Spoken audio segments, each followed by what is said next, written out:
When my nephew's wife asked to host a small charity dinner at my mountain lodge, I didn't think twice. I said yes. After all, what harm could one evening do? But by the time the banners went up and the guest list hit 200, I realized something chilling. She wasn't borrowing my home. She was claiming it. And when I stopped her grand entrance cold, you won't believe what she said in front of everyone. I always thought the view from my back porch was the kind of thing that could soothe just about any storm-soft pine trees rolling down the mountainside, the wind rustling through them like a whispered hymn, and the sunset wrapping everything in gold. That porch was my sanctuary. After 40 years of hard work and 3 heart attacks that should have taken me out, I finally retired and bought myself a place that made every rough day worth it. A quiet cabin up in Colorado, tucked away from the world. So when my nephew's wife, Madison, called to ask if she could host a small charity dinner there for her women's group, I didn't hesitate. Madison always had a sparkle to her, bubbly, ambitious, and every bit the Southern belle with a modern twist. I figured, why not? I liked helping family. She said it'd be just 20 people, a quiet night, and a good cause. It'll be classy and simple, Uncle Ray, she promised. Just a few speeches and some light fundraising for a new library wing. I laughed. You know where the spare key is, darling. Just clean up after. That's all I ask. She squealed with gratitude and hung up. I didn't think twice about it. I was spending that weekend down in Denver visiting my oldest Army buddy, so I told her she could use the house on Saturday night. No problem. But Saturday evening, my phone lit up with a message from my neighbor Jim. He lived half a mile down the road and rarely texted unless something serious was going on. Hey Ray, you throwing a wedding tonight, or did you lease the place out for a film shoot? I blinked, confused. A wedding? Just Madison. Hosting a fundraiser. Should be a small thing. A few seconds passed. Then he sent a picture. There were cars, dozens of them lined along the gravel road leading up to my house. SUVs, sports cars, even a limousine. In the distance, I could see bright string lights hung across my backyard, elegant floral arrangements, and my God, is that a tent? The next picture was worse. It showed a massive banner draped across the front porch, the first annual Madison and Friends Charity Gala. I could feel my blood pressure rising just looking at it. What was supposed to be a simple evening had turned into a full-blown event. I called Madison immediately. No answer. I called again, straight to voicemail. For a moment, I sat there in silence. I didn't want to jump to conclusions. Maybe she got carried away. Maybe she just invited a few more folks. Still, something about that banner didn't sit right with me. When I got back Sunday afternoon, I barely recognized my own home. The gravel driveway was chewed up with tire marks. There were paper lanterns and trash, still blowing across the yard. The white tent was still standing, now half deflated, like a forgotten circus. Inside, the place smelled like champagne and perfume. My living room rug had red wine stains. My antique coffee table had deep scratches across it, and my couch, my damn couch, was soaked through like someone spilled an entire bucket of punch on it. There were dishes in the sink, food in the trash, and makeup wipes on the bathroom counter. I found a guest list crumpled under a chair. There were 237 names on it. I stood in the middle of the chaos, completely stunned. My sanctuary had been used like a rental hall, and no one even thought to ask permission. Later that evening, Madison called me back bubbly as ever. Hey, Uncle Ray. Wasn't the party amazing? Everyone loved your place. We raised almost $8,000 for the foundation. I didn't say a word at first. I was staring at a ring left on my dining table. One of the ladies must have forgotten it. It looked expensive. I picked it up, rolled it between my fingers. Madison, I said slowly. You told me 20 people. You said small dinner. What the hell was that? She let out a light laugh. I know, I know. It kind of snowballed, but it was for a great cause. And everyone was so impressed with the lodge. You have no idea how many people asked if it was available for weddings or events. I think you could make a killing. I blinked. Is that what this was about? Were you using my home to scout it for business? Oh, don't be dramatic, Uncle Ray. It was just one night. Everything's fine. No, Madison, it's not fine. My furniture is stained, my rugs are ruined, and you never even asked me if you could throw a party that big. You lied. There was a pause. I didn't lie, she said defensively. I just didn't think it'd be a problem. You weren't even using the house this weekend, and that gives you the right to hijack it?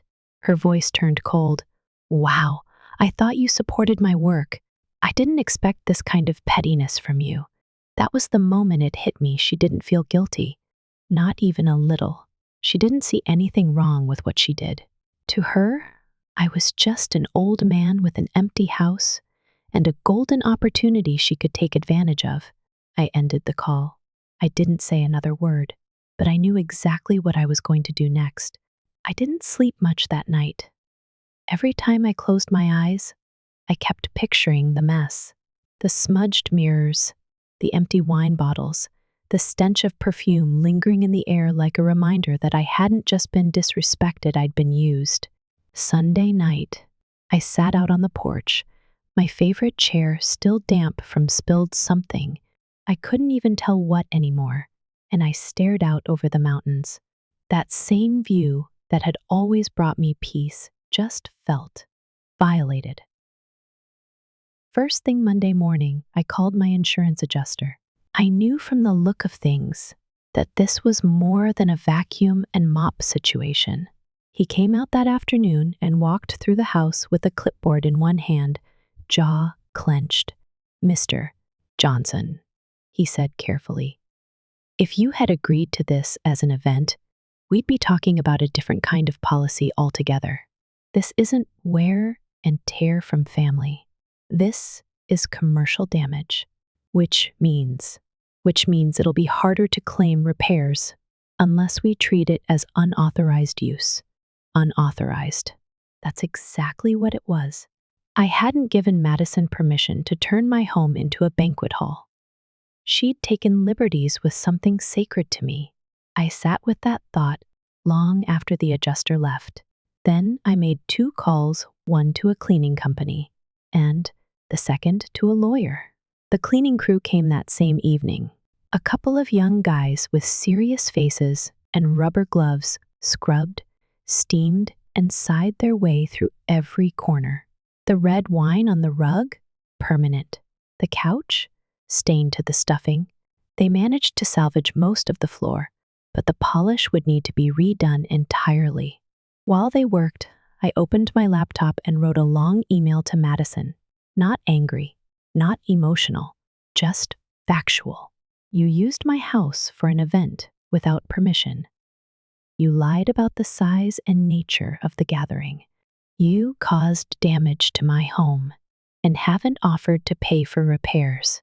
You've also potentially violated zoning laws if any money changed hands. I ended it with a request for full reimbursement of damages itemized, complete with receipts. It totaled $326.77. She replied within an hour. Uncle Ray, you're seriously sending me a bill? I thought we were family. This is really petty and disappointing. That was it. No apology, no acknowledgement, no responsibility. That's when I knew I needed to go further. The next day, I met with my lawyer. Ava was sharp, mid-50s, and didn't waste words. You want to press charges? She asked. No, I said. I want her to understand this isn't going away. I want something official. Let's start with a cease and desist. She can't use your property, your name, or your house for any public events going forward, and I'll draft a legal letter requesting compensation for damages. If she doesn't comply, we escalate. I nodded. That's all I needed. While Ava got the paperwork moving, I sat down to talk to my sister Madison's mother-in-law. Her name was Trina, and she and I had always been close. She was practical, usually stayed out of drama, so I figured she'd be the voice of reason. But when I explained everything, she looked uncomfortable. "I just thought you were letting them use the house for the night," she said. "I was, until it became a 200-person spectacle with wine stains and a broken deck railing." She sighed. "Look, Ray, they've been struggling a bit. Madison's trying to build this charity brand, and Nathan, he's just trying to keep up. Maybe it got a little out of hand. But is this really worth turning it into a legal fight?" I leaned forward. "Trina, I served 25 years in the Army. I saved for this place. I nearly died twice. This home is everything to me. It's not about a railing or a rug. It's about respect." She didn't answer right away. Then, quietly, she said, "She's not going to back down. You know that, right? She doesn't think she did anything wrong." I knew. What I didn't expect, though, was how far she'd go next. By Friday, Madison had posted about the situation on Facebook. "So sad when family turns on you for trying to do something good. I hosted a fundraiser to build a children's library, and now I'm being threatened with legal action. All because I didn't ask nicely to use a cabin I was already told I could borrow." There were hundreds of likes, dozens of comments. Her friends chimed in calling me petty, bitter, cruel. She even shared photos of the event pictures of smiling women under twinkling lights, children handing out brochures, a table with cupcakes and candles. It looked beautiful, except I knew better. That beauty came at the expense of everything I'd built. I tried not to look at the comments, but one from her husband, my own nephew, caught me off guard. "You're not the only one hurting, Mads. Some people care more about a rug than about helping others."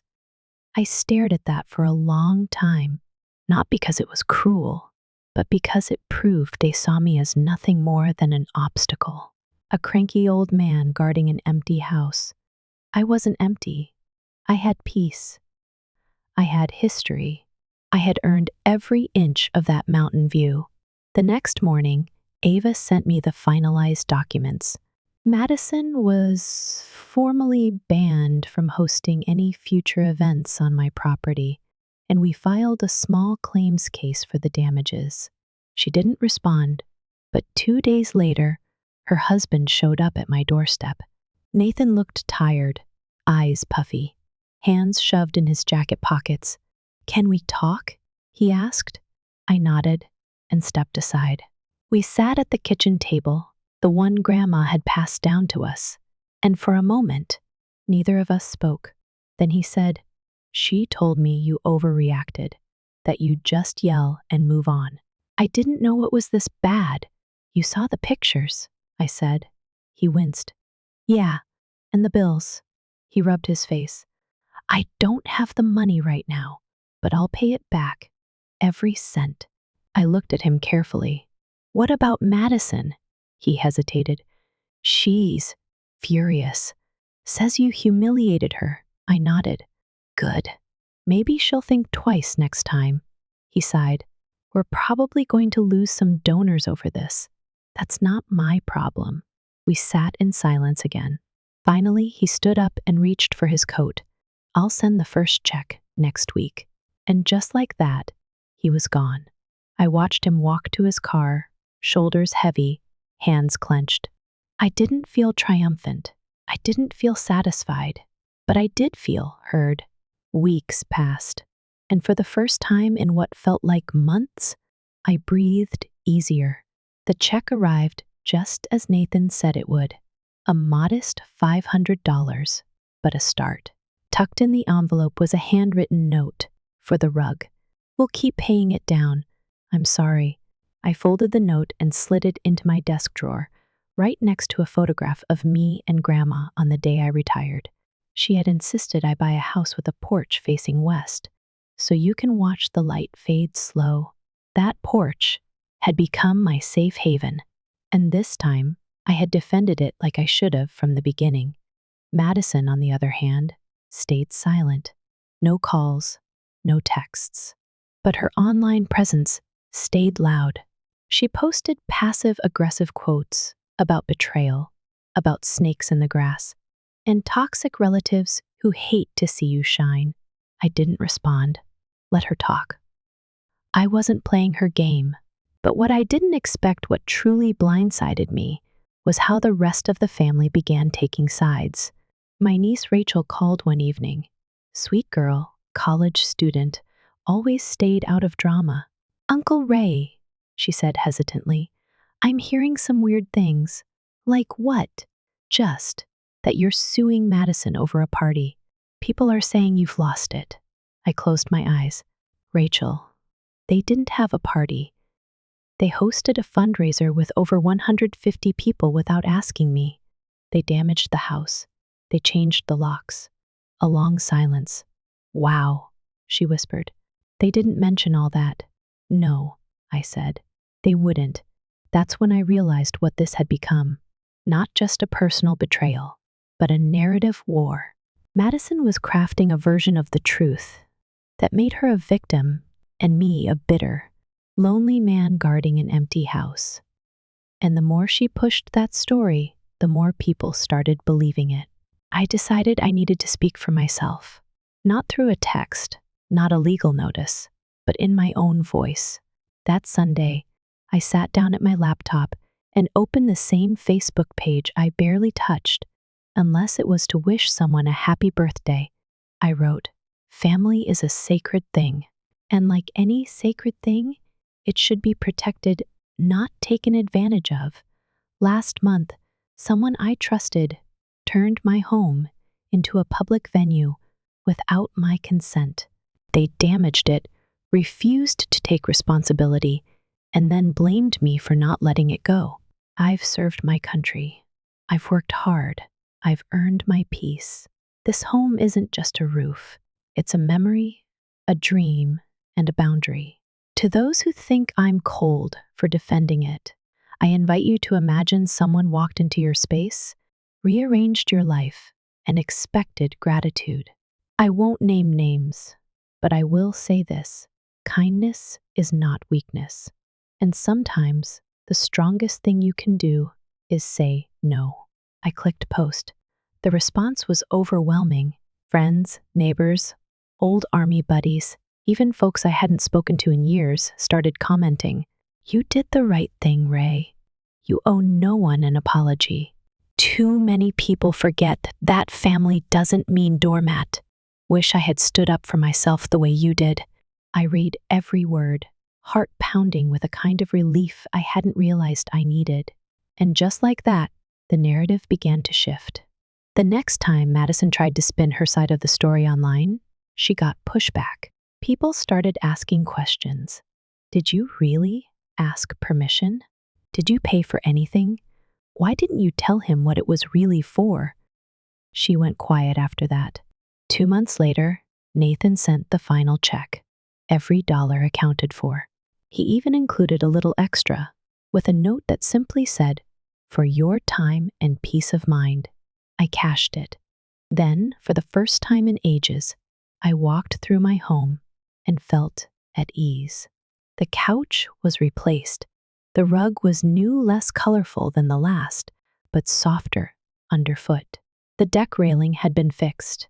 Everything was back to the way I liked it. One quiet morning, I made myself a pot of coffee, sat on that west-facing porch, and let the light hit my face. The mountains stood tall and unmoved in the distance, just like me.